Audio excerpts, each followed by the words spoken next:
We went live in the wrong place just now. So hopefully we're live in the right place.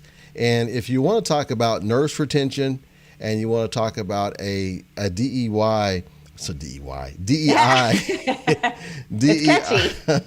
a DEI strategy and the practicality of it, not trying to address whether it's right or wrong. I feel it's right, but we're not going to discuss that. We're going to discuss how is it that you can show the practical value to hiring managers and executives in the organization. And then we're also going to talk about nurse retention. How can we get that up to as close to 100% as we possibly can? And I have the right person to talk with me about that subject for sure, which is Noelle Kohles. Welcome. Thank you. Thanks for having me. All right. Happy to be here. So I'm pulling it up now. It looks like we're going live here. And I'm double checking on my phone to make sure, and I'm going to check my comments. I'm going to try something I haven't done in a while, which is check the comments from my phone, make sure we're live there. Hopefully we are. I think we will be. Let me go to here. Let's see. I'm not Profile. seeing it on my end, but that could just be I see me. that we're live on Facebook already, and I see we're live on YouTube. Okay, So let's hopefully we're live on LinkedIn. Let's see. And sometimes LinkedIn's a little bit late to the party sometimes. great. Get stuck in traffic. Yeah, let's see. Hopefully we're good to go. Let me just double check that, guys. If you are signing in, go ahead and let us know where you're signing in from. What city, what state, what country. I think, yeah, it looks like we should be. I'm hitting refresh one more time. We'll just go ahead and get started with our subject, which is about, we're going to start off with nurse retention, and then we're going to also segue into the DEI, the practical value of it, and we're going to discuss some really cool stats. I did a little bit of case study on the NFL and how it affected them when they switched over, and I'm going to compare that with what was done or what can be done in healthcare. So let's start with the first subject. So what are some of the things that you're seeing right now when it comes to nurse retention, and how did that inspire you to even think about putting a course together, this program together? And we're going to share some practical things that folks are watching. Sure, absolutely. So nursing retention overall, it's been at the forefront, I think, of leaders for many, many years. And it's sort of like the hamster in the wheel, just spinning in circles of what can we do and how can we do things differently. And I've had the great experience of being a leader for many years who has done successfully in retention and who has flunked retention really badly starting off as a new leader, and really understood that there's key values and traits that a nursing leader has to instill in order to be that leader to retain staff. So it's a combination deal. You can't just retain staff if you're not fully engulfed and have the belief and the commitment with your organization and your team. So this allowed me the opportunity to create a course that's designed specifically for leaders and how to dig deep into that core of a leader, understand what the 4 key dimensions are to leadership and how to retain staff. And using my own experience, I think has been a great opportunity to get to where we are today with this program. So. Yes, excellent. That was an excellent intro, and it was well done. But I can tell you the folks on LinkedIn didn't see it. Yeah. Now on Facebook and YouTube, they may have seen it because we did go live on Facebook and YouTube. But as I'm looking here, for just whatever reason, it's not. I know I didn't see it come up either. And it shows that it's online. It shows it's being sent. So one of those wonderful things. What I'm going to do, I hate to do this, but I'm going to have to break up the. Man, I'd hate to do that. What? I'm going to have to stop the thing because it's not doing. I'm not seeing it. You're not seeing on your end either, right? Nope.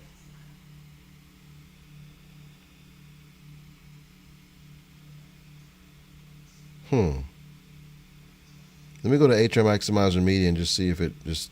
So then what do? Stop the whole live stream from Facebook and YouTube automatically right now? Yeah, I would have to. Yeah. I mean, I could sit here and remove channel and try and bring it back. I could do that without So folks who are watching YouTube and Facebook, what we're going to try and do is we're going to just try and remove the LinkedIn channel and then bring it back without disturbing YouTube. So let's just see if that happens. Oh boy. Let's just see. Technology 2020. Yeah, let's just see if it happens. Okay, so we're going to try and add the LinkedIn channel.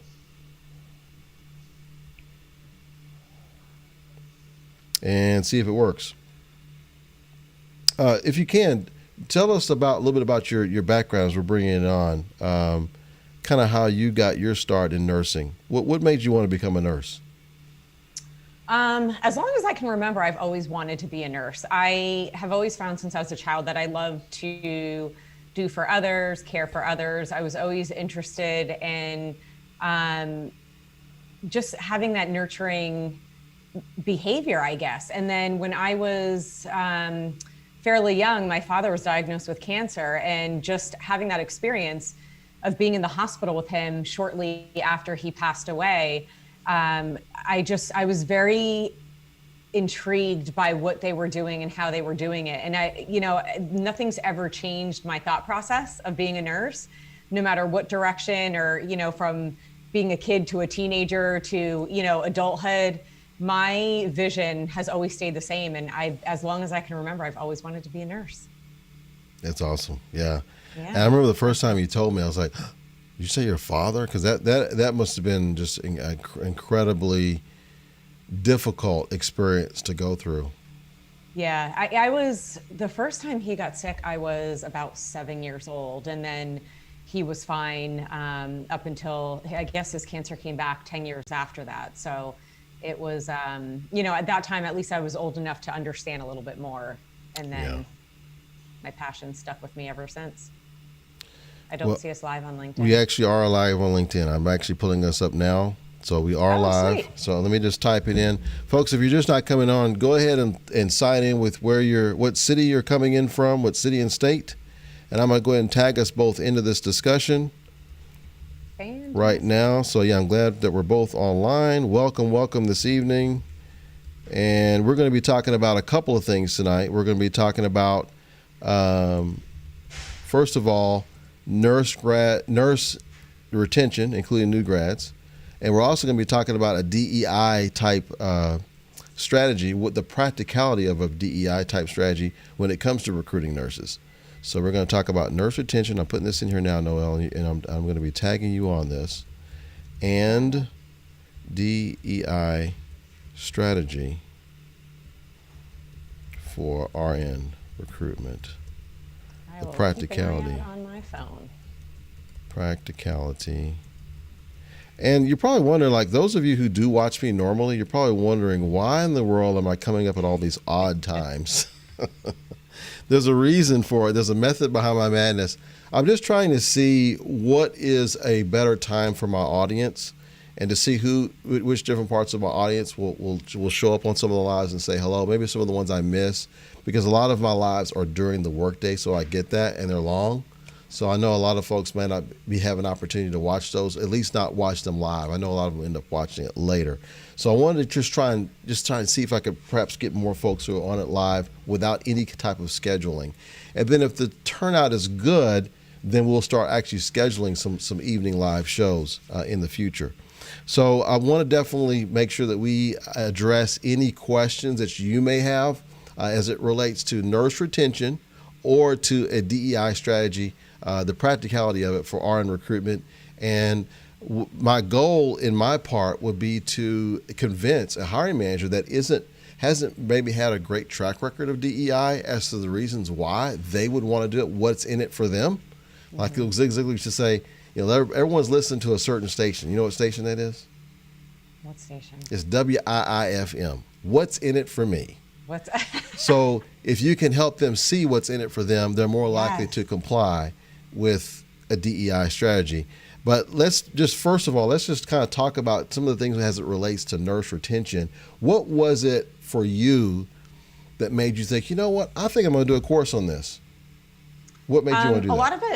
A lot of it went back from my own experience as a nursing leader. After the last 15, 20 years, most of my passion in the work that I've done was as a charge nurse, was being a preceptor, and then looking at the leaders that actually raised me to be the leader who I am, giving back to what I know that they did really well. And, really taking a look at what I tripped and fell and ate dirt with, because there's those moments where you're like, wow, that was a total failure.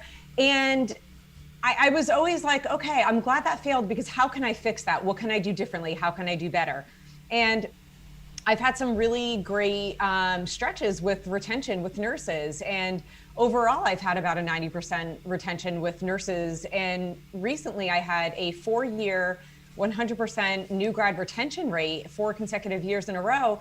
And when we started to look at data and statistics, people were asking me how this was happening. And I didn't have an answer. I just was doing what I did, and so was my team. But it made me think, what is working? What is it that's working well that I can take that knowledge and share with other leaders to allow them to be a better version of who they are as leaders? And that caused me to really do some deep dive and thinking and create the program to allow leaders to see who they are at their core and how their core being is directly going to impact the retention of their staff. Well, to hit 100% for 3 years is amazing, and to hit 90+% the 4th year, I think it does deserve this. Thank you.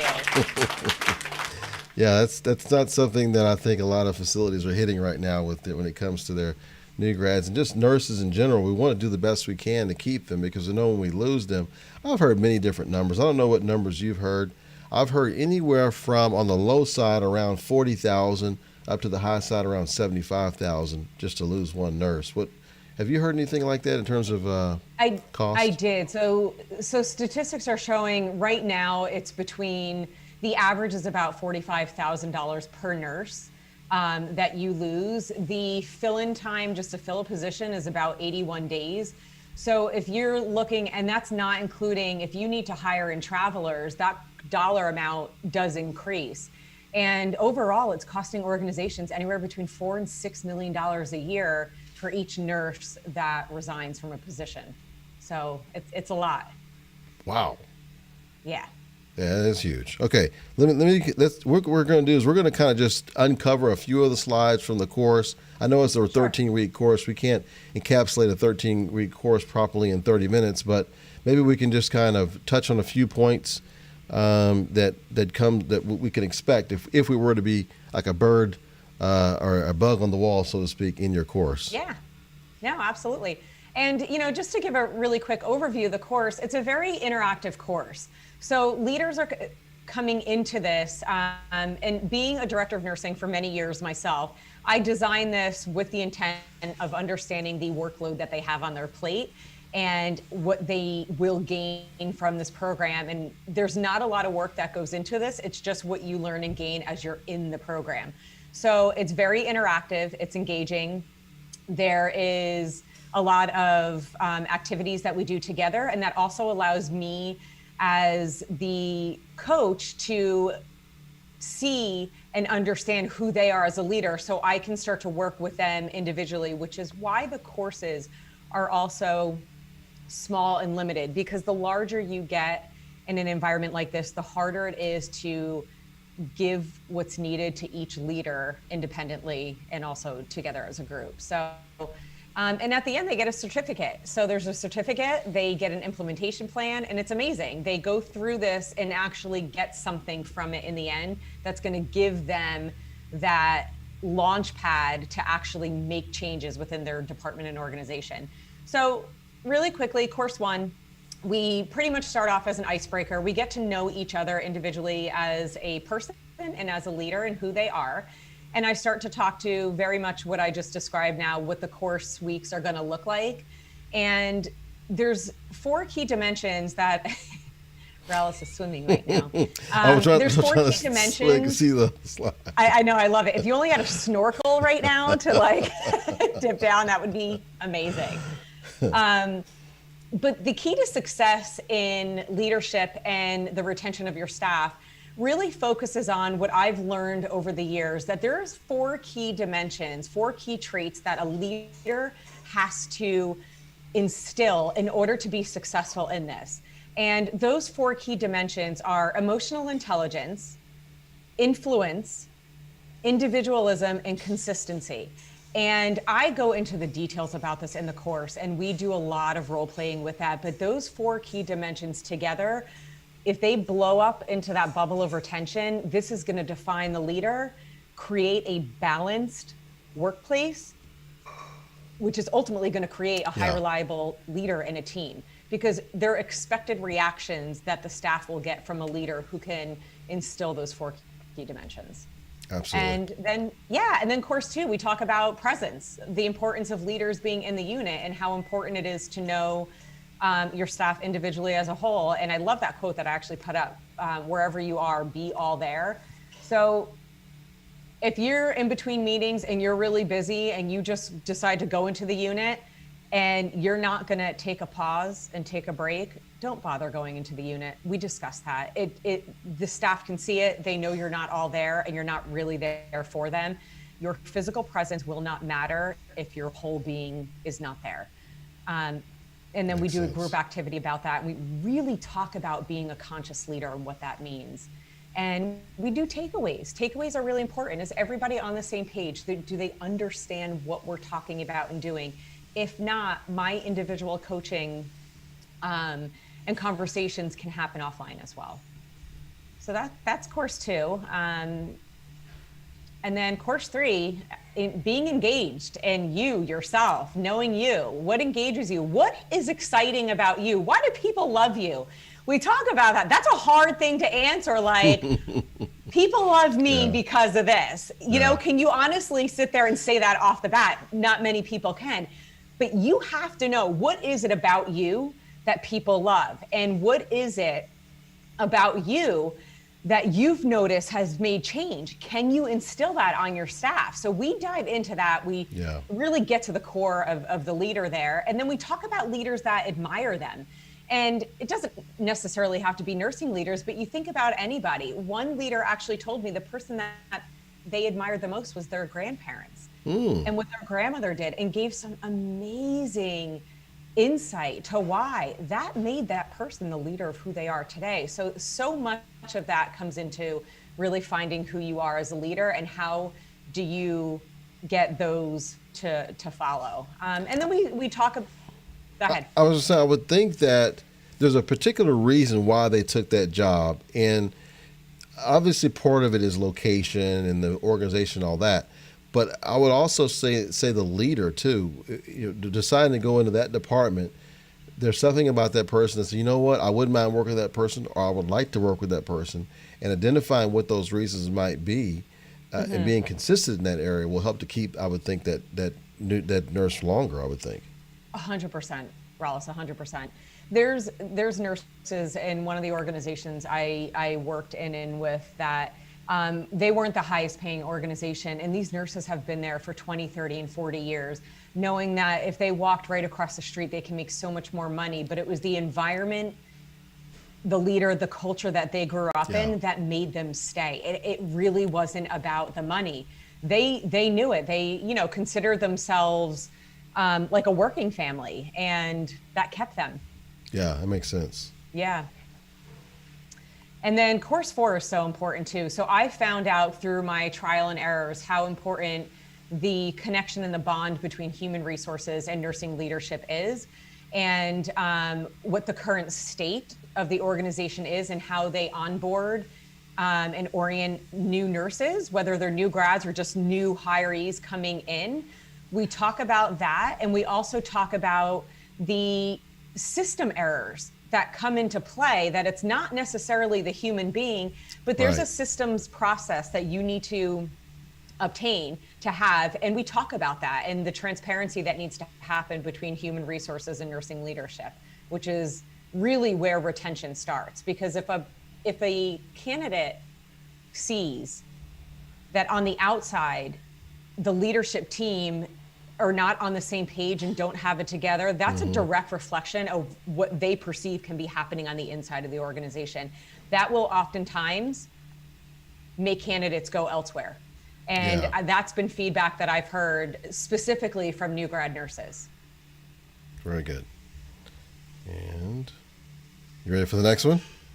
You're on a roll. You're on a roll. I'm always ready. You're born ready.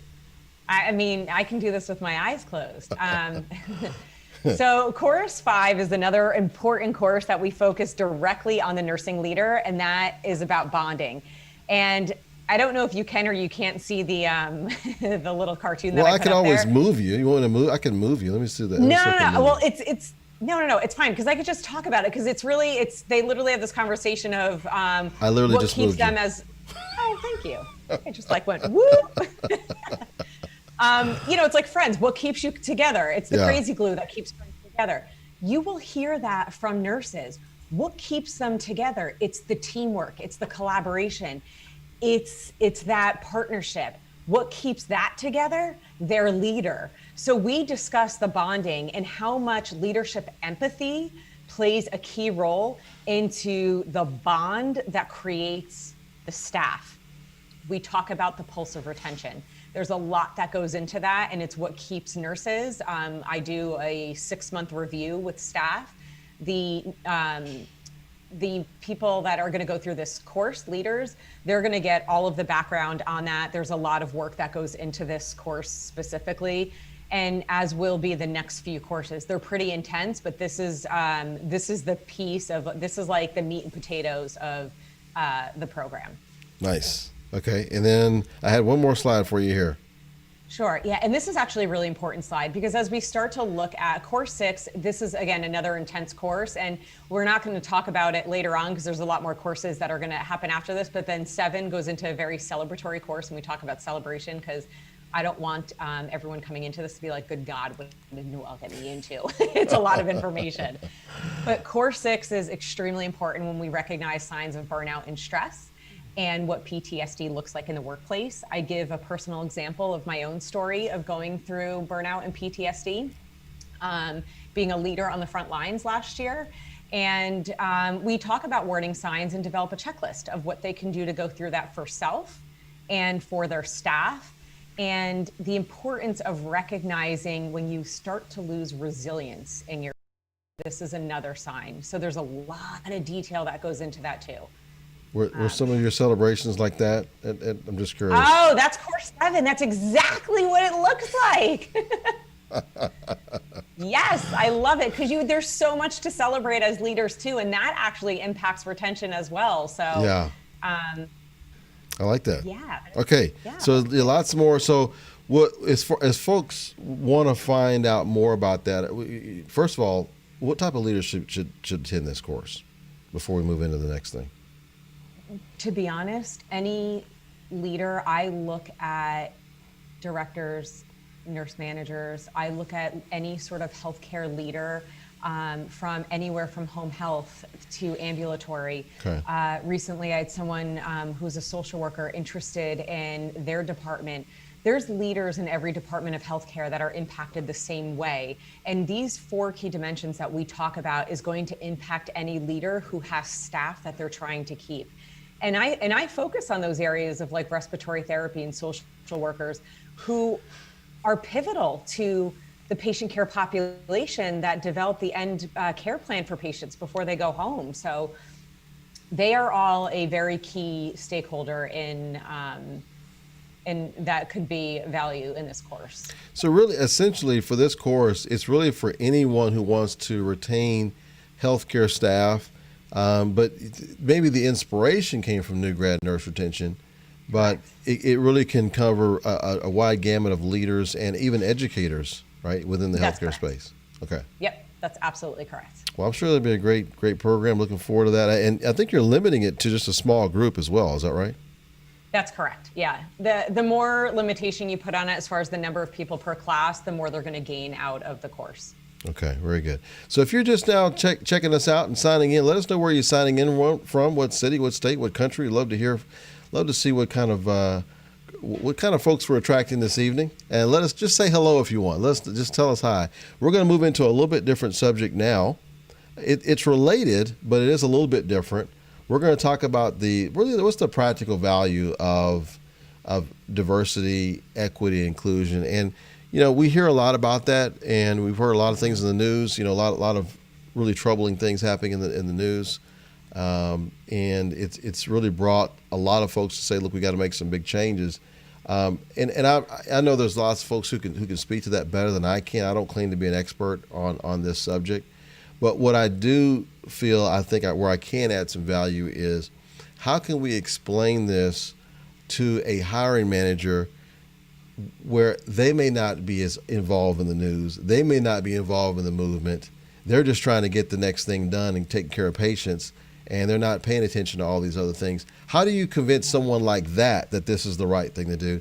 That's what this presentation is about. I'm not going to go into everything in the presentation. This is one that I gave recently to a healthcare association, and I got great feedback on it. So I thought I would just share it with a portion of my LinkedIn Live audience. And I want to also discuss some of these points with Noelle, because she has a great perspective to share, because she's in those shoes as a nurse director. So I'd love to kind of get your thoughts on this as we roll through just a few of these slides in here. Yeah, and feel free and give me your thoughts on this.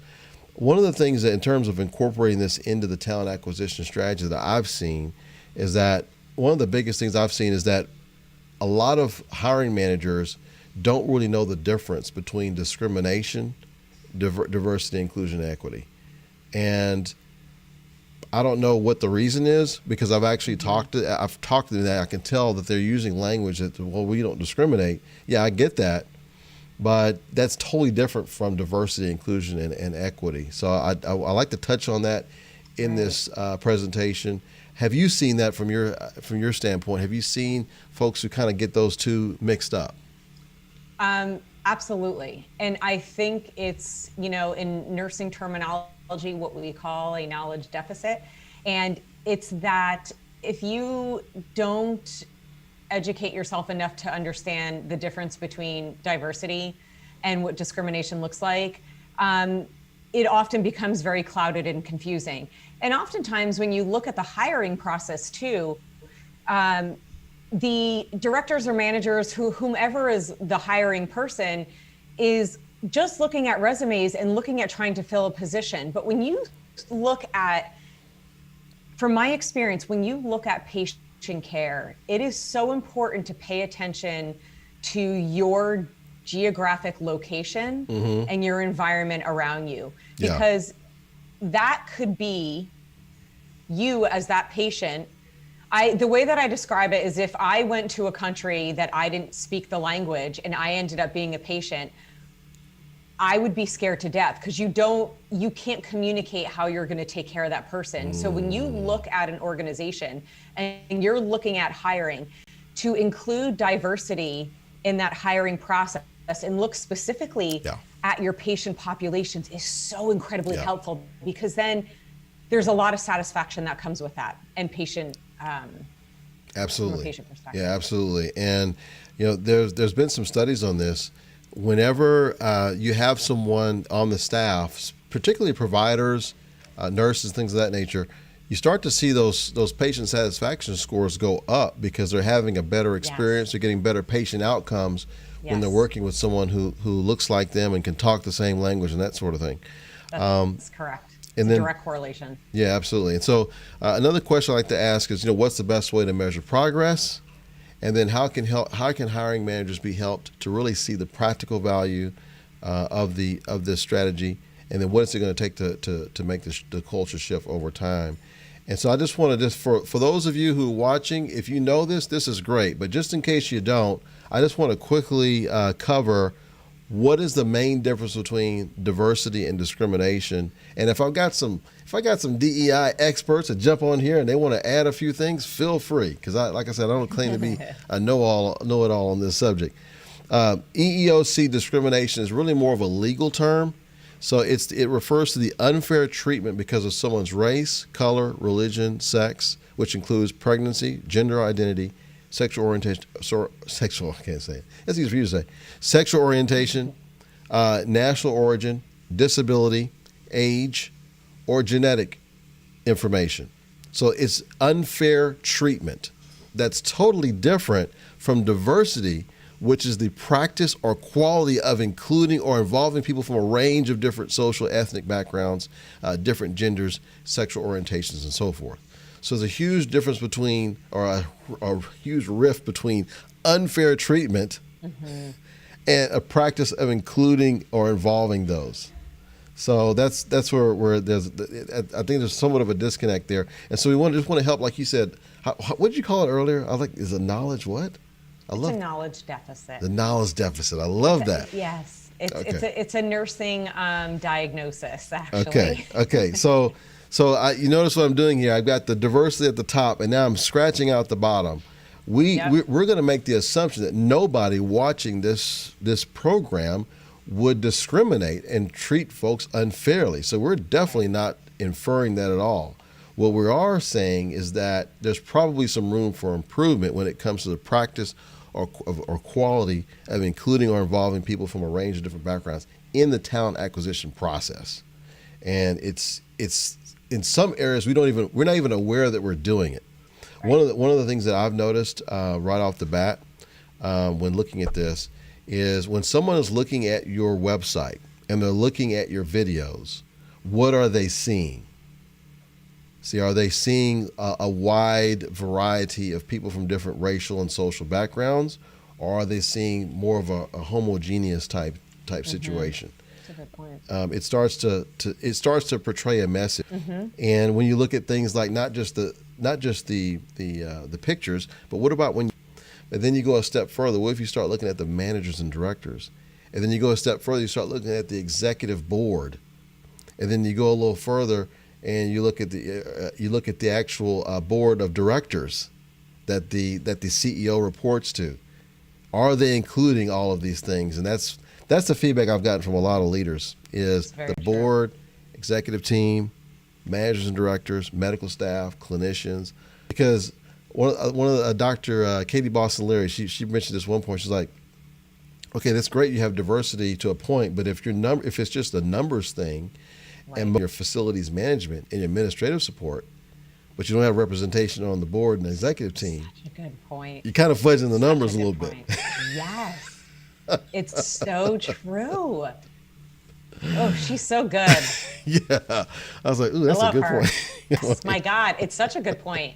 And that's something for organizations to think about. It's not, you have to look overall and not just focus on, this is one area, don't focus on the number, Yeah. you know? Yeah, exactly.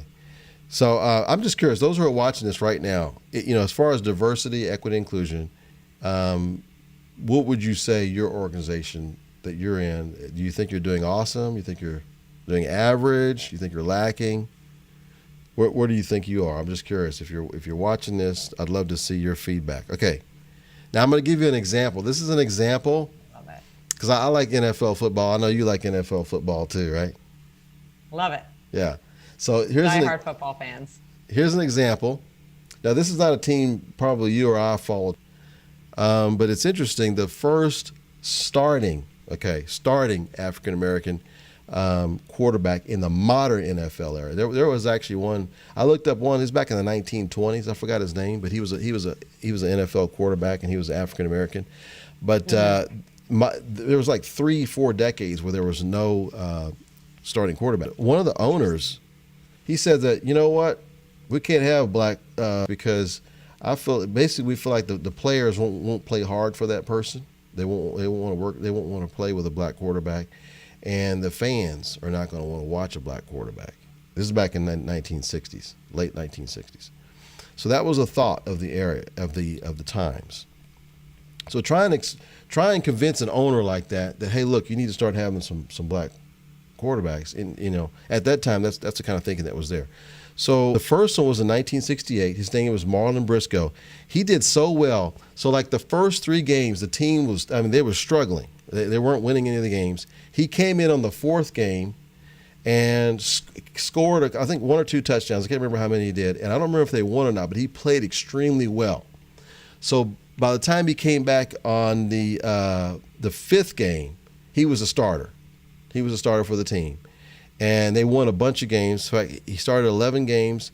He had 14 TDs, and he broke a record for rookies for that team, for Denver Broncos. I think the only one that broke it as a rookie.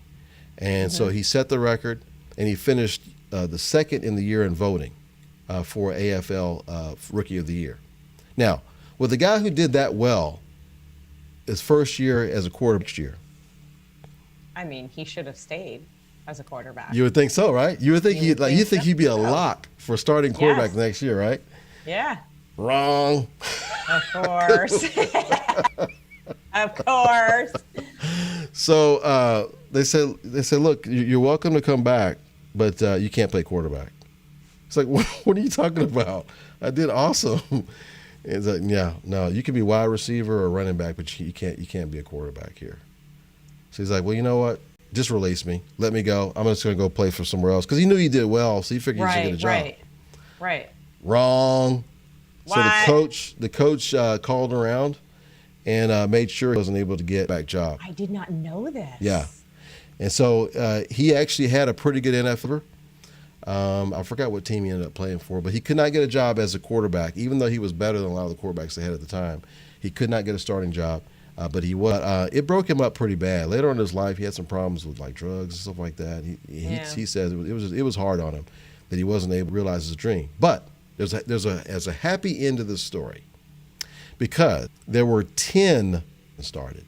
So obviously the thinking towards a starting black quarterback, those shattered that teams won't play for them and that fans won't watch. Why do I say that? Well, it's amazing that the fan base of the NFL look at the numbers there. It's crazy. If you look at see how it's got the little yours in purple. Yep. You see when I'm going to move to the side here. Between Asian, Black, African, Hispanic, and white Caucasian is very high across all those areas. Mm-hmm. So they've actually added other races to the point where you could buy the Intel in 1968 for probably around $100 million. You could probably buy the whole thing. Okay. Now you would need about $96 billion. Wow. That's how much the worth of the expanded their audience. They didn't limit their audience, so the owners were going to be quoted on it, and it would also decrease the value of his team. He was totally wrong. I mean, couldn't be further than wrong. And look what happened to the NFL in the process. So why do today you've got, and it's just out there. Let's just. I mean, you can tell me if I'm wrong on this, but say this particular nurse because they're more like here. We're going to get along really, really good. I want to add that. A lot of our patients would appreciate having that particular person care for them. Is that pretty accurate? Okay. Yeah, that's almost spot on. Maybe they have something, different on their head, type of way that they interact. Maybe they're not as bubbly as some of the people who they have on their team. Yeah. Some of that may be cultural, and the person over here because they're more like me, not that person. Right. Having a team that look a lot like the leader. And so over and over again. So the thought here is, do you feel that organizations struggle more, and I want folks in the comments to answer this, cultural, racial, ethnic, gender, age, do you think organizations struggle the most? I want to get your take. I'll say Awesome. I agree with you. So what are your thoughts? Where do you think, in this list here, where do you think in regards to healthcare? For first place here.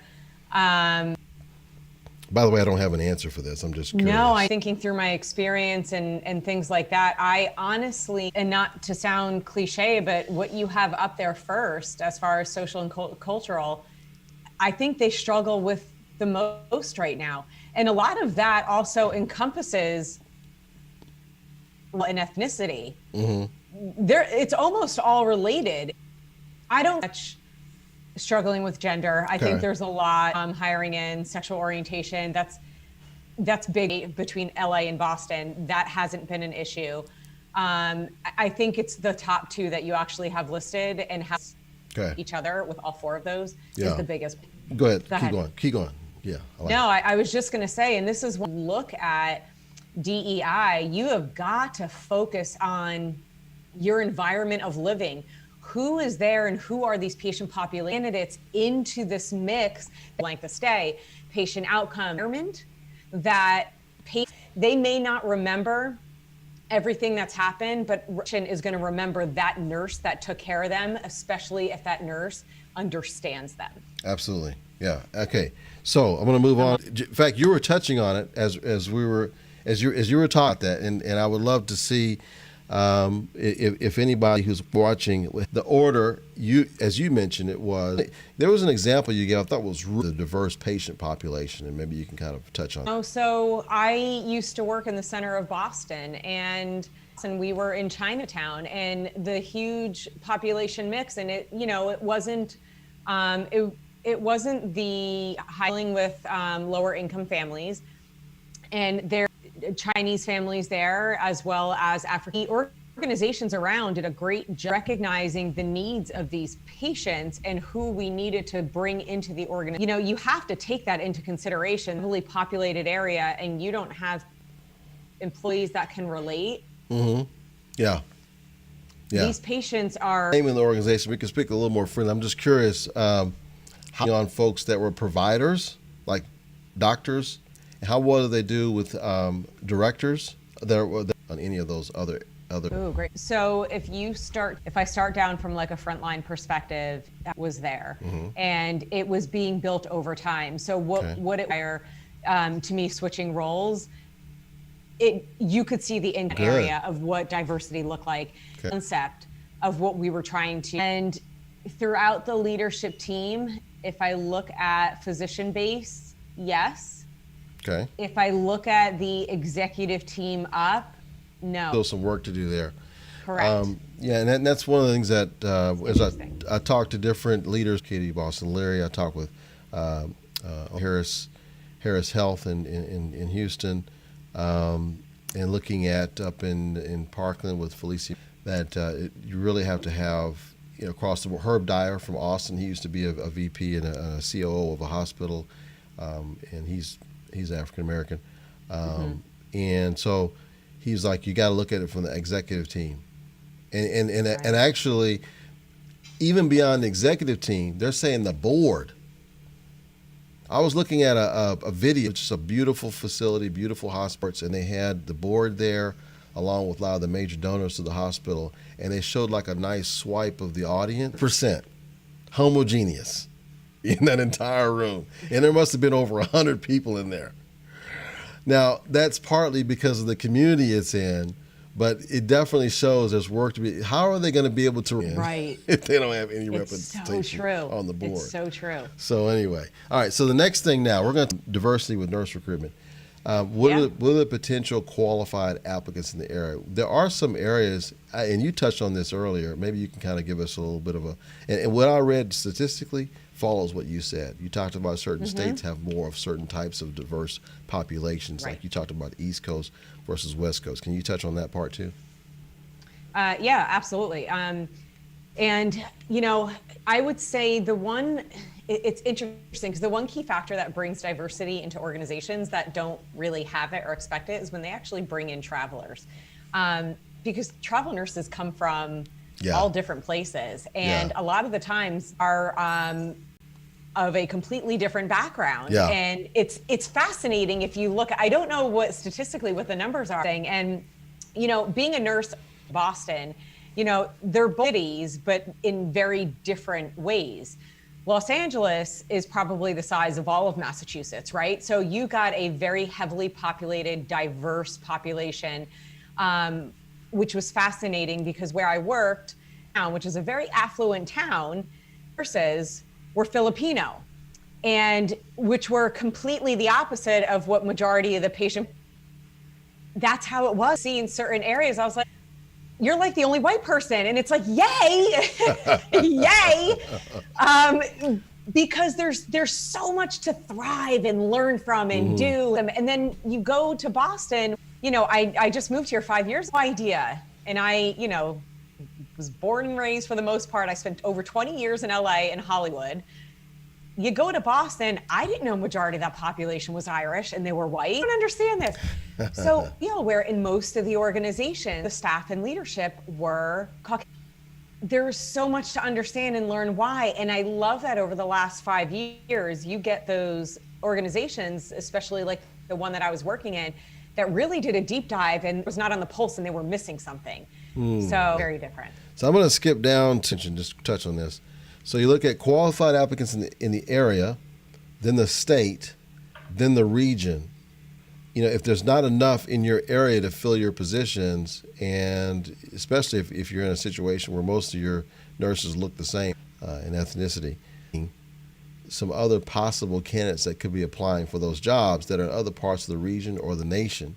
And that may take a little proactivity in getting some of those candidates in the door, but they're out there. Striking statistic here in just a moment as to how mode it's important is how many applicants are available for sponsorship. So coming in from other countries, since we don't have enough in the United States. So that's another area of diversity, and I've been their answers to diversity is let's just bring in folks from other countries. I recently skipped the diversity part in the U.S. and just went to go with diversity in the U.S. first, but it definitely has. I think that actually, right. I agree. You know, have one long term. If we know we don't have enough nurses here, yes, go ahead and have one for sponsorship and have that strategy going, but don't totally abandon a diverse equity type strategy here in the United States. So let me move on to the next one here, which is what are the numbers in the United States? Roughly 24.7% of all as being diverse. About 10% are African American self-reporting, which would include the Filipinos you mentioned earlier, or just under 5% are Hispanic or Latino. Now that boggles. Can someone answer in the comments, why are there so few Hispanic or Latino nurses? Because in the United States, let me check my numbers. Let's see. In the United States, roughly the population of Hispanic, 18 point. So I don't know. That's a weird one. 1.3 racial, and then 0.4 native. So that rounds out to be 24.7. Hey, Donald Chu is in the house. Hey, Donald. Good to see you. Good to hear from you. And I would venture to say, Noelle, this 24.7 is low because there are a certain amount of people, minority. Right. They may just, so they may not actually fill that out. And by the way, minoritynurse.com. Now there's about and I figured this off of the fact there's about 3 million working nurses. I know some people go off the fact there's 4 million licensed nurses, but when we do the BLS studies, there's only about 3 million of them are working. I don't know what the other million are doing. Maybe they're doing something else that's not related to nursing. Right. Which is also another problem. That's another issue. So I'll tell you what I think Canada population is. If you look, they are very inclusive right now and don't feel that identifying who you are is important. And a lot of nurses now are putting other. So I wouldn't be surprised the way that they are or actually declined, because identifying gender, race, ethnicity is white noise. Interesting. To the newer generation. Good point. And you know, another thing too, there are a fair amount of folks who are Hispanic or Latino or Asian that may have one parent that is Caucasian, and they may not self-report as Asian. Right. But they could be 50% Asian. I've also, what you're saying is, and at some point, they're just like, I'm not checking that box. Right. And it's not that they're not, it's not important to know because. Yeah. So, and that's what I hear. If you had to guess, if the self-reporting number is 24.7, what would you guess the real number is? Donald says, I see the cat. Okay. Of course. That's Blake. That was Blake, right? That was Blake. Tell the viewers how many cats and dogs you have. Cats, 3 rescued from Egypt, right? And I've got 2 dogs and 4 kids and a partridge in a pear tree. Yes, and a husband. Not forget the king of the castle. Exactly. I know. I was trying to very discreetly get rid of him, but that wasn't working. He's 20 pounds too, so it's very hard to just like. But if I can guess about that self-reporting, that number, my educated guess would be that the 40%. What? I think so. I could be totally wrong. If people actually reported off who they were, that number, I don't want to double that number, but that number is percent. Wow. Okay. I'm thinking 40. Wow, that's awesome. Yeah. Okay. So in the comments, what do you guys think? What do you think that real number is?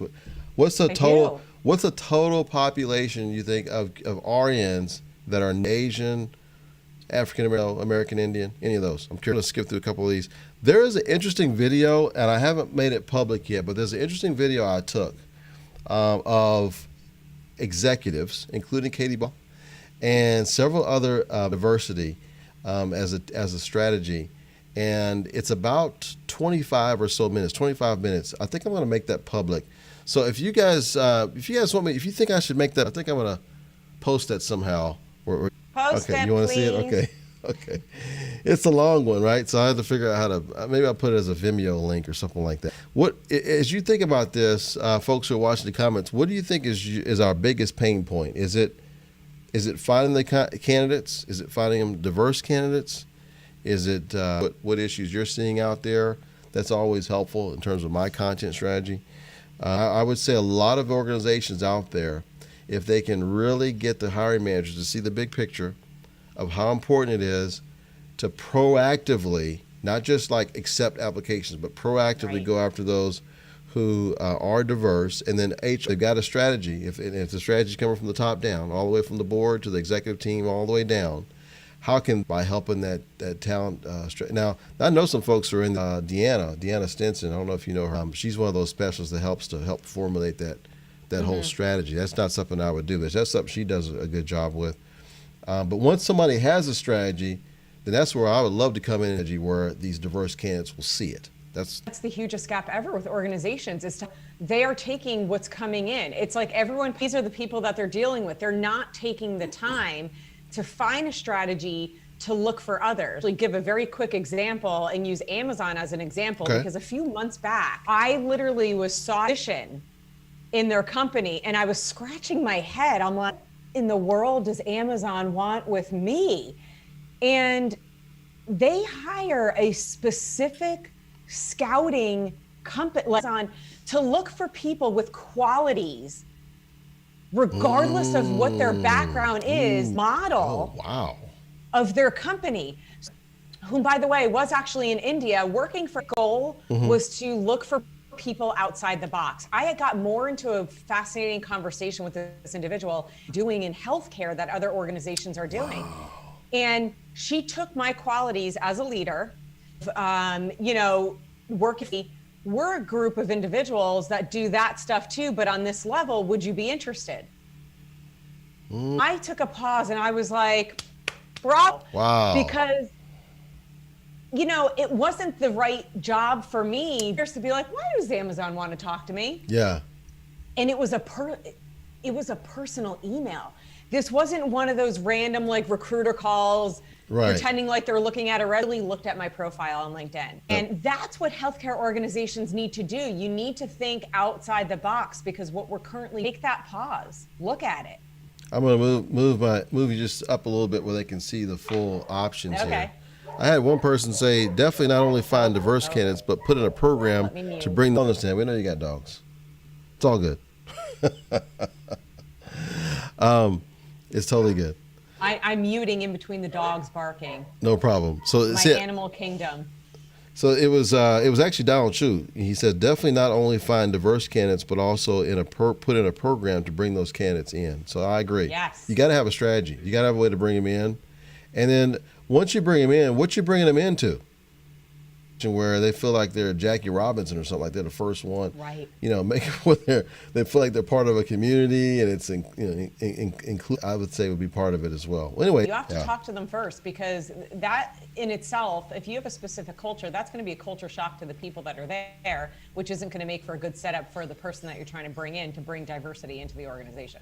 Oh, it's been great. It was nice spending Noelle as well as the folks who are watching. Thank you very much. Go ahead and put a comment in and let us know you were here, and we'll say hi. If you have any questions, feel free to ask one of us. We've done quite a bit of research on each of these subjects, so if there's anything we didn't cover you'd like some more feedback on or some more thoughts on. And then Noelle's got her course. It's starting up when?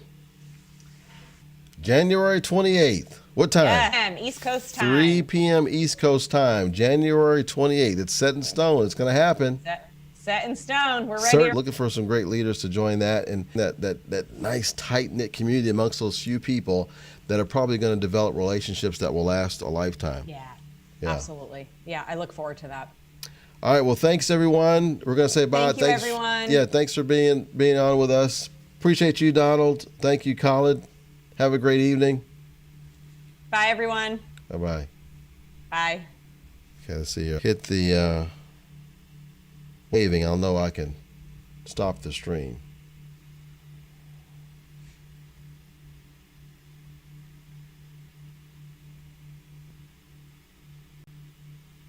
That was a fun discussion, though. It's kind of cool. Yeah, that was great. That's such a great topic that you're talking about.